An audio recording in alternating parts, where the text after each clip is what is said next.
I'm an usher at Curzon, so I look after all the screens. So my is doing like toilet checks, he's making sure it's not too hot or too cold in the screens, making sure nobody is causing trouble in the screens, also checking tickets. So Mark works for Westminster Employment. I had a meeting to discuss that. I discussed with him that I want to move to gardening in the long terms.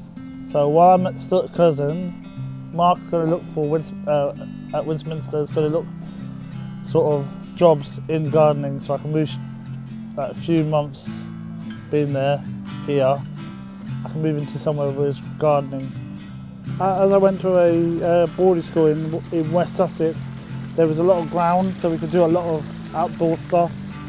I'm more a person that likes to be outdoors instead of being in a classroom reading from a book. I like to be in person, doing it, hands-on, doing it. I'm also a morning person, so evenings feel like I've got wasted the day. So if I do something during the day, it means I've used the day up. So that's why I also want to do gardening in the long term anyways. So it means that I can get back to where my roots are. I looked on the Regent's Park website and it said to come and volunteer with us. I've done 80 hours, so that's 2-3 months. I've done 80 hours now. Richard comes into the team with so many great ideas and lots of different perspectives. When he started in the role, he was kind of a lot more shy and didn't necessarily have the confidence in his abilities, but he has, I think, really grown. And as I said, he's such a core part of that team. He is great friends with everybody and they have such a lovely time. And it's amazing. He comes every week without fail. He's so committed. And I absolutely love that, and he is genuinely a big part of that space and adds so much value to it. So I hope that he feels the same, that it's been a worthwhile journey and that he still enjoys it.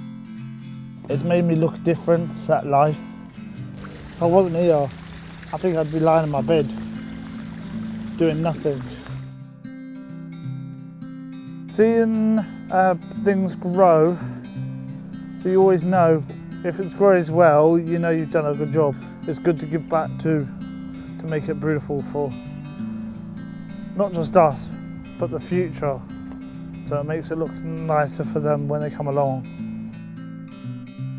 I want to volunteer here because I know that if you've got, if you say on your CV you volunteer at the Royal Park, you may get more jobs in the future. When you apply for jobs, they'll look at your CV and they goes, oh, this person volunteered at the Royal Park, so you must be that good. I definitely think Richard has the enthusiasm for the topic, and there are various avenues that he could go into. There's, apprenticeship schemes, and especially, if he wanted to do, at least a few days a week full time, I'm sure that there would be places that would take him. My hope in the future is to own my own business, gardening business. Customers that have like Airbnbs would go along, do their gardens so it gets ready for the next whoever they've got coming in. So their garden will be looking neat and tidy. Do volunteering first, wherever you want to do. Do like a trial period so you can see if you want to switch over to whatever you want to do. Don't just stop, say, I quit work and then start something new because you always need something to go lead back on. The world is your oyster. You can do whatever you want to do in your life. It doesn't stop you having a disability.